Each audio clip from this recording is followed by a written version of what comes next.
midweek service, no, and that is the study of the Word of God. At hindi po natin yan nakakalimutan.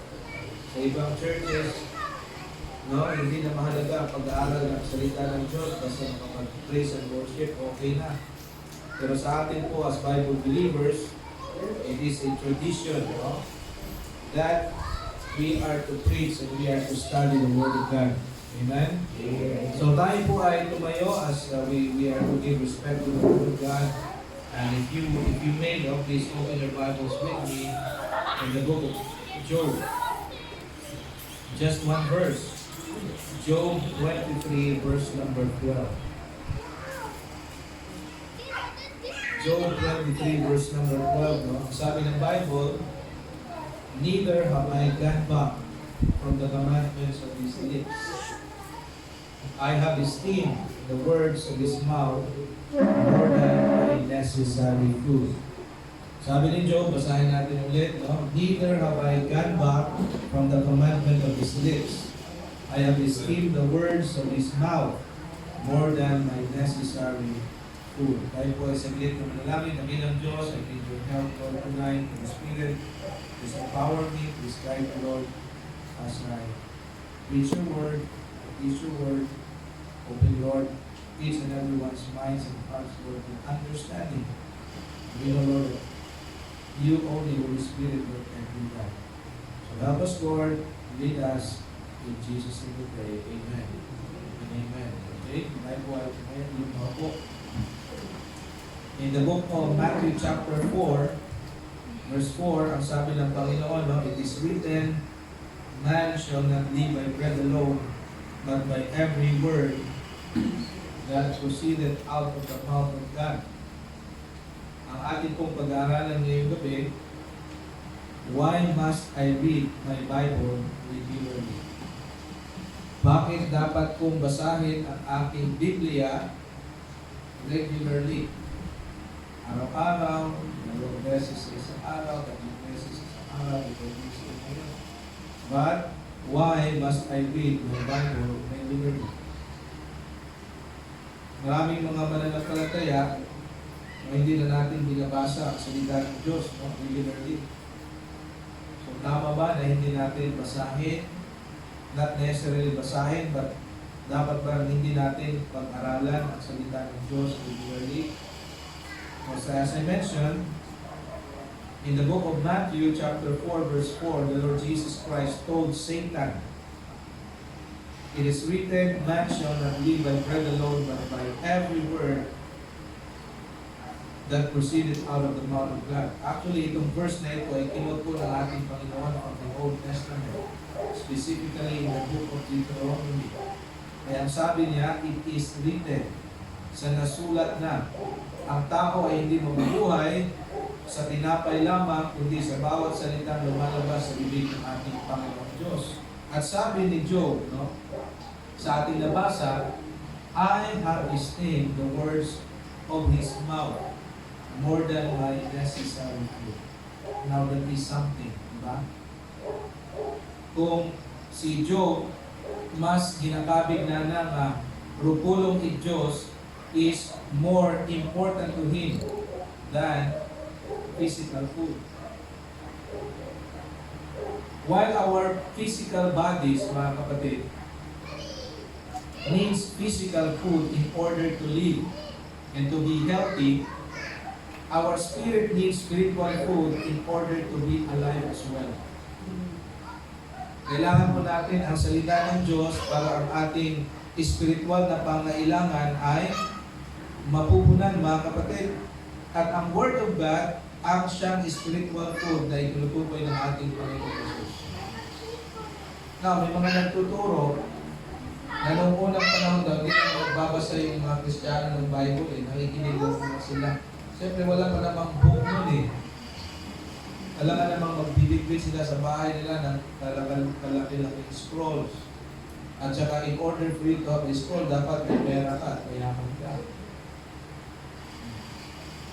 Pero ngayon, nakompleto na yung Bible, ngayon pa ba natin i-neglect ang pagbabasa o pag-aaral ng salita ng Diyos?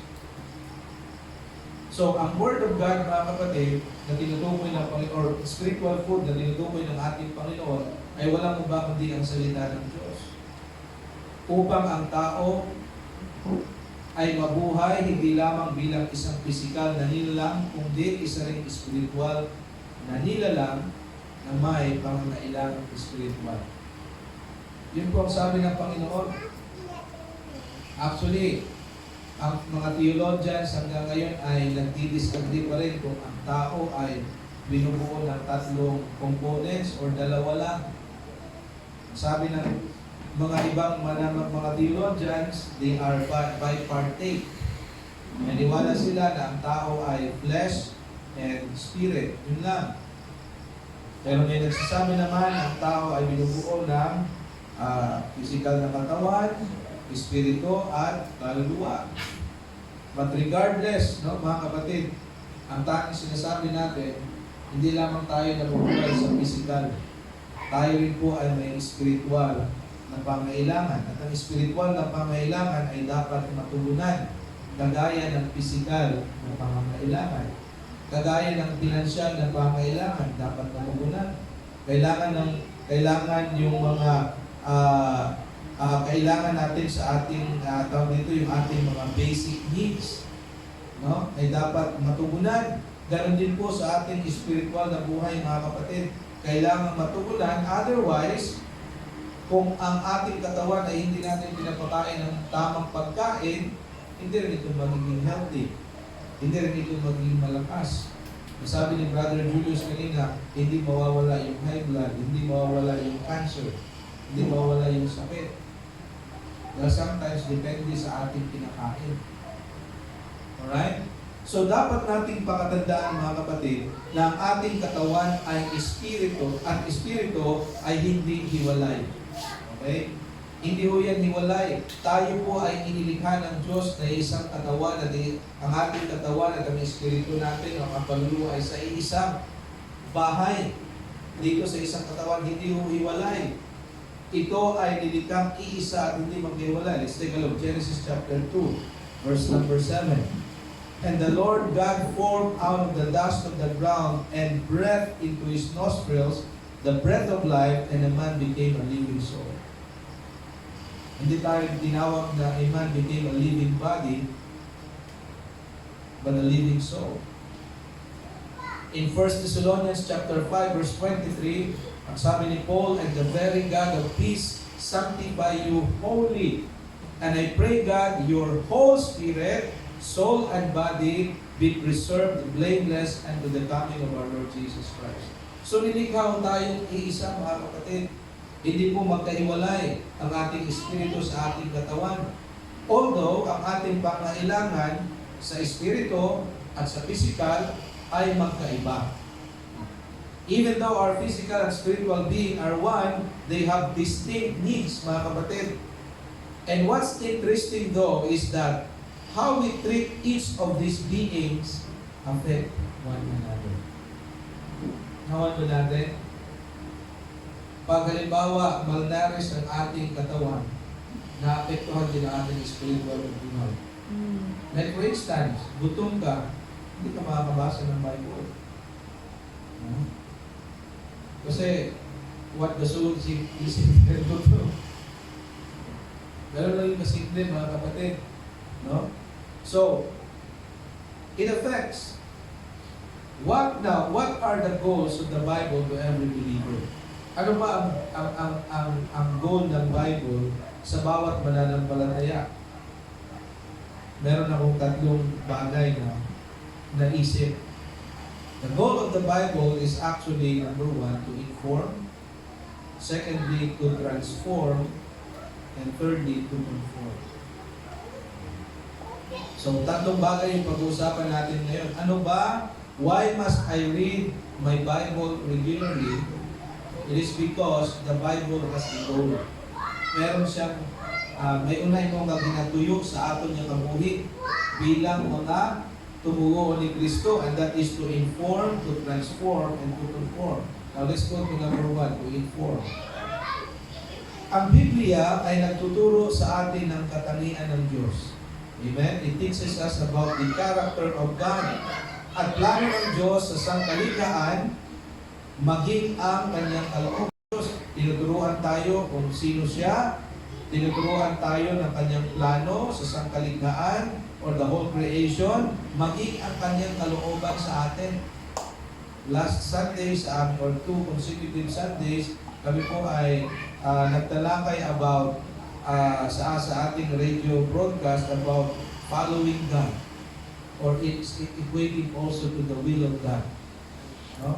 Merong plano ang Diyos sa buhay natin, mga kapatid, at yan po ang pinag-aaralan natin sa ating Sunday morning worship.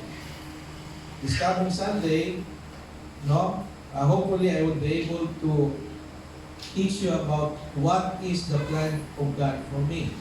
Diba nag-aral tayo last 2 Sundays, ng unang Sunday, kung bakit tayo nag-struggle na mahanap ang kalooban ng Diyos sa atin. We identify some areas of concerns. At nung Sunday, nag-aral tayo, no, kung ano ang karakteristik ng isang mananampalataya na nabubuhay sa gitna ng kalooban ng Diyos. Hopefully, this coming Sunday, we'll be able to discuss now what is the plan of God for me. What is the will of God for me. So, yun, to inform. To inform mga kapatid, kung kaya't walang ibang mas mabisang paraan na kilalanin ang Diyos maliban sa kanyang mga salita na naisulat sa Biblia.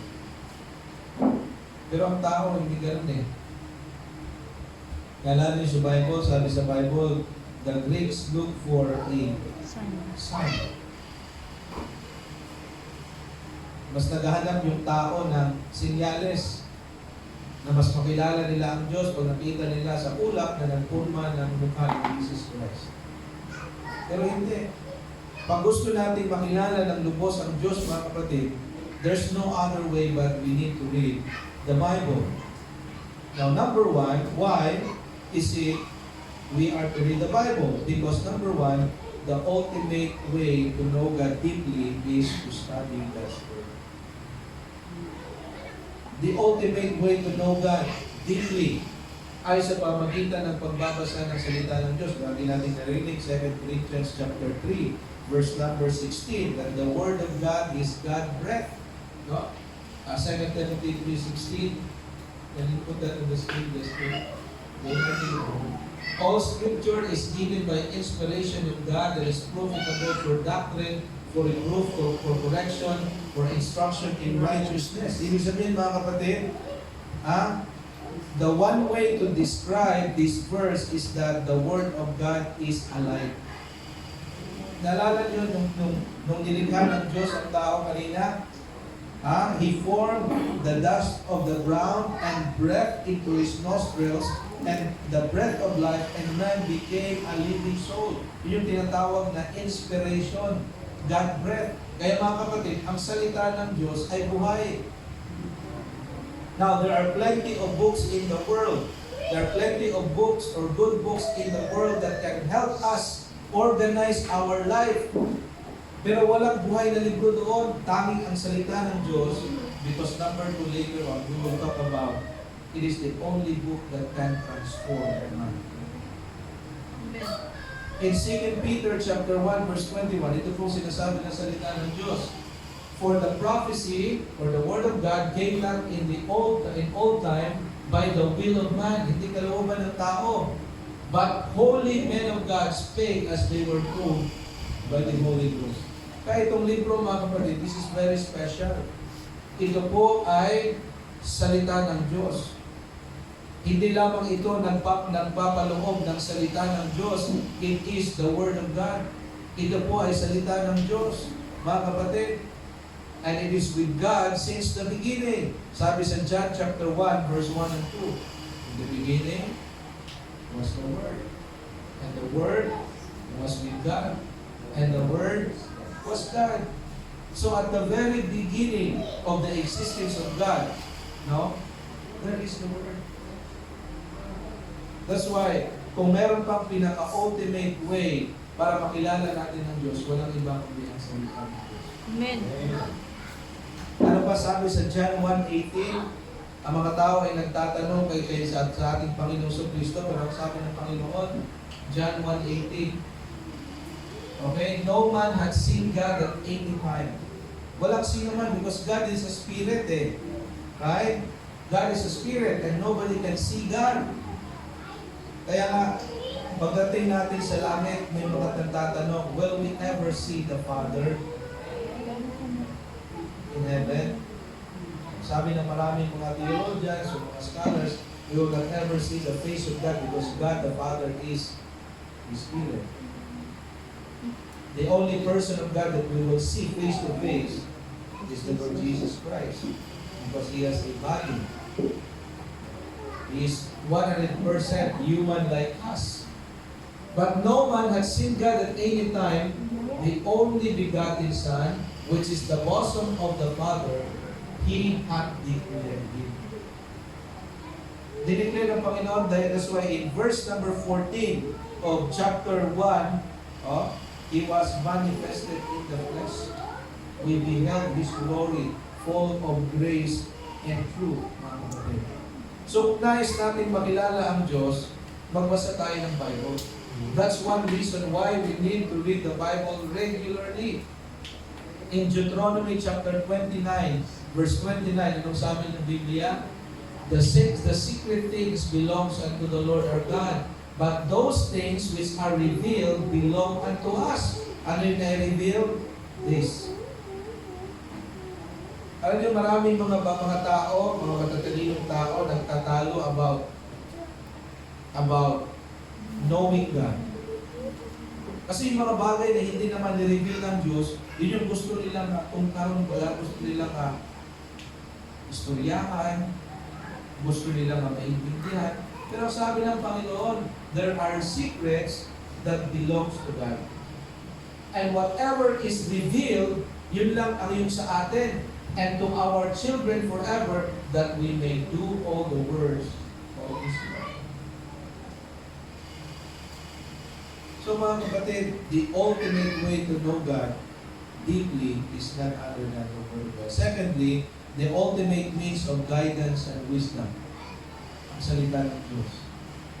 Nalala nyo, binanggit natin yung James chapter 1 verse 5 ayon that if any of you lack wisdom, let him ask of God in faith na nagbibigay sa atin liberally. And if we're asking wisdom from God, we should ask without wavering or without doubt. At ito ibibigay sa atin ng Panginoon. Now, the Bible or the Word of God is our ultimate means of guidance and wisdom for us to live right with God. Para tayo ay mabuhay ng tama. Hindi gaya sa ating panahon ngayon, sabi ng tao, buhay ko to eh. I will live my life the way I wanted to live my life. I don't care about what you say about me. Gusto ko lang mabuhay at isang buhay ang buhay ko. Gusto ko. That's why yun yung pinag-pray ko sa tao gusto ko makausap. Na sana magumok lang na naging puso. Otherwise, he will end up in hell. Psalms chapter 19 verse 7. Ano sabi ng Bible? The word, the law of the Lord or the word of the Lord is perfect. Dito sa mundo walang perfect. Kahit ikaw ay gwapo at maganda, hindi pa rin tayo perfect. But the law of the Lord or the word of God is perfect. At anong sabi? Converting the soul. The testimony of the Lord is sure, making wise the simple. Yung simple dyan is, it means ignorant. Yung mga ignorante. It will make the ignorant wise. Kung tayo po ay nag-aaral at nagbabasa ng salita ng Diyos. Matthew chapter 7 verse 24 to 27. I think medyo mahaba yan eh. Pero ito po ay naglalaman ng conclusion ng ating Panginoon in His Sermon in the Mount or on the Mount. Anong sabi ng Panginoon? Let's go there quickly. I don't know kung madaling mapagod. So many other things. So, in spiritual terms, it provides you with spiritual development. Okay? Providing, the Word of God provides us with sound doctrine. Sabi kanina sa 2 Timothy chapter 3 verse 16. Pero hindi lamang doctrine. Minsan, masakit din ang salita ng Diyos because it comes in a form of reproof or rebuke. Minsan, yung dating sa atin, parang pinapagalitan ako ni Pastor, pero hindi naman ito pinapagalitan. Dahil hindi ko naman alam yung buhay mo. Pero ang dating sa iyo, a reproof or a rebuke. Pero tanggapin natin. Kasi nga, it will give us spiritual development. Minsan, ang dating ng salita ng Diyos is a correction. Kinokorek tayo sapagkat merong pagkakamali o merong mali sa buhay natin. Minsan, ang dating ng salita ng Diyos is an instruction in righteousness. Hindi lamang to provide us with those things, but to get us also to maturity and fully supply us with understanding and the will to do what is good or right in the sight of God. Verse number 17. Okay? That the man of God may be perfect. Yung perfect dyan is mature, thoroughly furnished unto all good works. Hindi na kulang. Thoroughly furnished, you are supplied. Kaya kahit anumang mga pagsubok ang dumating sa buhay mo, you are able to stand. Why? You are thoroughly supplied. You are complete. Dahil tinatanggap mo anuman ang dating ng salita ng Diyos sa iyo.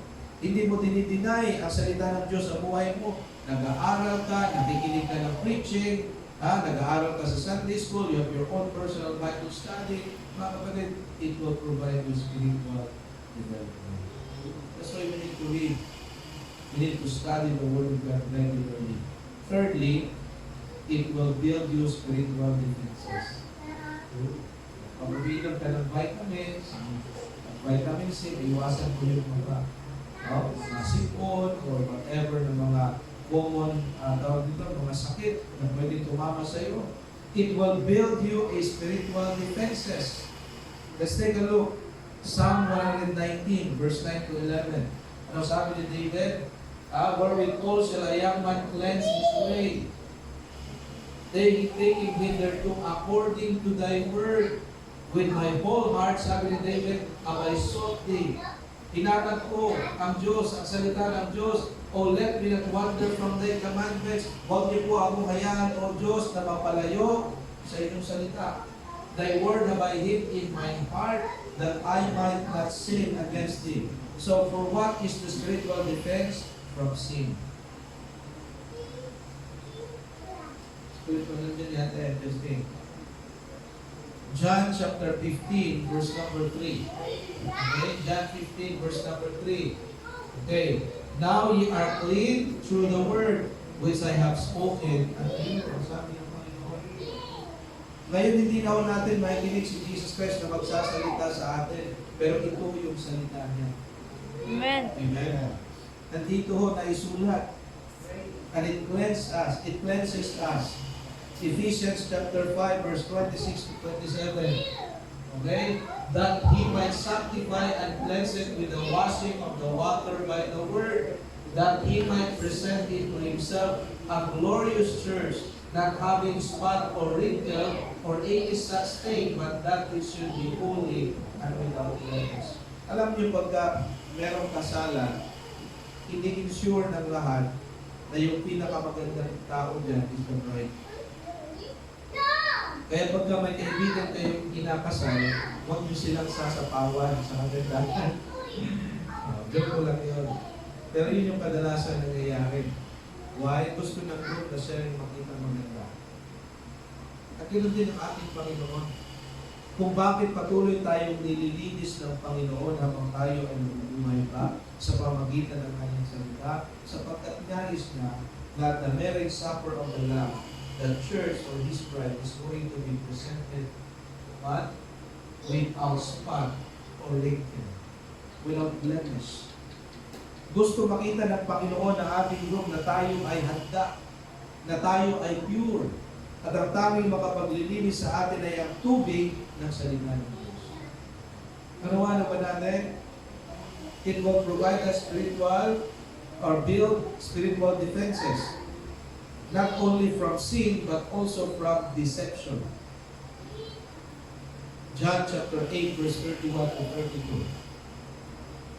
Then said Jesus to those Jews which believed on him, if you continue in my word, then are ye my disciples indeed, and ye shall know the truth, and the truth shall set you free. So, hindi lamang tayo puprotektahan ng salita ng Diyos laban sa kasalanan, but bibigyan tayo ng katotohanan so that we'll be able to know what is false teachings, what is wrong, what are wrong teachings, and what are sound teachings. At kanino natin matatagpuan? Sa Panginoon. At paano natin matatagpuan sa salita ng Diyos? John 17, verse 17. Ang sabi ng Bible, sanctify them through thy truth. Thy word is truth. Eh sabi ng Panginoon, I am the way, the truth, and the life. No man cometh unto the Father but by me. Thy word is truth. Kaya I don't know if it's really true. No? Nasa China, gumawa sila ng kanilang sariling Bible version.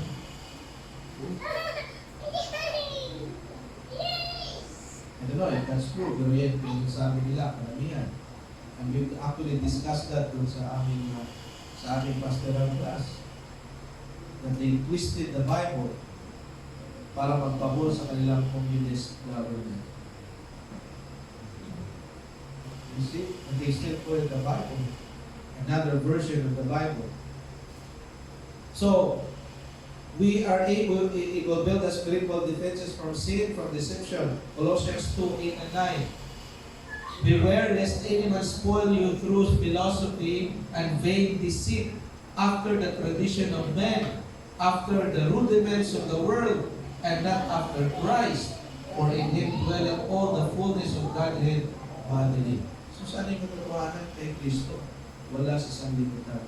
And this world, its intention is to deceive us. And then fourthly, transform us. The Word of God is our right spiritual diet. It provides us spiritual development, builds us spiritual defenses, and number 4, illicit delight. Illicit delight, anong ibig sabihin nito? You're able to take comfort or having a peace of mind in bad times, let alone the good times. Kaya sa mga paboritong kanta ko is God on the Mountain. For the God of the mountain is still God in the valley. Ano, it's just when things go wrong, He always make them right. And the God of the good times is the God of the bad times. And the God of the day is still God in the night. You see that? God is still God no matter what the situation is. Amen. And if you are filled with the Word of God, you have been transformed by the Word of God, mga kapatid. You are able to take comfort no matter what the situation is. You see, ang Kristiyano hindi napunan ng salita ng Diyos would not be able to take comfort in the midst of adversities in life. Lubat na. Okay? In the midst of adversities in life, dahil sa ating fallen and corrupt nature, wala tayong kakayahan na unawain ang mga complicated at marahas na pangyayari sa buhay. Kaya kadalasan, pag may mga dumating na mga pagsubok sa buhay natin, yung tendency natin is mag-complain. Kasi that's our fallen nature, mga kapatid. Unless we are saturated by the Word of God, then we're able to take comfort out of those problems. The other day, I was watching a movie. Na-intrigue ako. It is a movie. It is a first time na manood ako ng movie in recent months. Many months. Pero yung na-intrigue ako kasi yung title ng movie na yun is God is Not Dead. God is Not Dead. I don't know if it's a Christian movie kasi yung mga bida doon is mga hindi gaanong sikat na mga Hollywood actors. It was, I think, last 2016 pa ginawa. So as I was watching a movie the other night entitled with the title God is Not Dead. Now in that movie, mga kapatid, there was a self-proclaimed atheist professor in philosophy. Nasa umpisa ng kanilang klase, binigyan niya lahat ng mga estudyante ng piece of paper, blanco yun, at in-encourage niya na sumulat sila that God is dead. Now, if they will do that, na magsulat sila sa papel na yun ng God is dead, gagawin niyang madali ang kanilang buhay. Ha? Hindi na sila pagagawin ng term paper or whatever. Magiging madali at bibigyan niya silang lahat ng mataas ng grado at ipapasa. Now, lahat ng mga estudyante ay nagsulat. Pero may isa doon that he struggled a bit. So, isa. But he made a resolve na hindi niya isulat. So, nilapitan niya ng professor. Ano bang ginagawa mo? Gusto mo bang bumagsak sa klase? Bibigyan kita ng pagkakataon para maging madali yung buhay mo. Pero hindi yung ginawa. So, ano mangyayari? Now, sabi ng professor sa estudyante, now you will have to defend your case. Kailangan depensahan mo yung case mo at patunayan mo sa gitna ng klaseng ito that God is not dead. So, mahirap, di ba? So, sabi ng teacher, sabi ng estudyante, sino ang mag-judge? Ako, sabi ng teacher. Pero parang napaka-unfair naman sir. Yung stand mo is hindi ka niniwala sa Diyos, tapos ikaw pa yung mag-husga. Bakit hindi natin gawin yung mag-husga is lahat ng mga classmate ko? So they agreed. So sabi ng teacher, I will give you 3 sessions na i-prove mo sa gitna ng klase ito na ang Diyos ay totoo. So sa unang session, medyo nag-struggle itong bata at medyo hindi niya na-convince, pero nag-aral siya kung paano niya i-defend yung kanyang pananampalataya. At doon sa kanyang second defense, parang naging produktibo.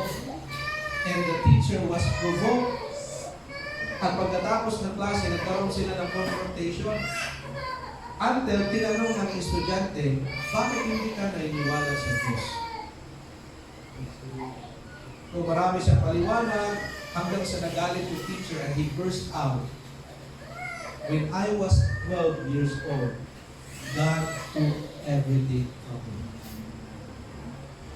And that's why sabi niya, the most passionate and the most strong atheists are those ones was a believer. So in a sense, kung sinabi niya yun, parang hindi naman siya talaga atheist. Kasi kung kukunin mo yung meaning ng atheist from the Bible, from the dictionary, from the very beginning, hindi talaga siya naniniwala sa Diyos. So tinanong siya ng estudyante, what happened to you? So bisa nun parang nagkaroon na siya ng bagabag sa isip, yung teacher na yun. And he regretted kung bakit niya binigyan ng pagkakataon ng estudyante na i-defend na hindi patay ang Diyos. And at the last session, lahat ng mga estudyante tinanong at isa-isa silang nagtayuan, God is not dead. Pero yung atheist na yun, sabi niya, when I was 12 years old, God took everything from him. His mother died of a cancer despite being a faithful believer. Namatay yung nanay niya when he was 12 years old, despite yung mother niya is a faithful believer, and despite him begging God to spare the life of his mom. Kaya hindi siya na iniwanan niya yung kanyang pananampalataya sa Diyos. Now, what I'm trying to say, mga kapatid, is that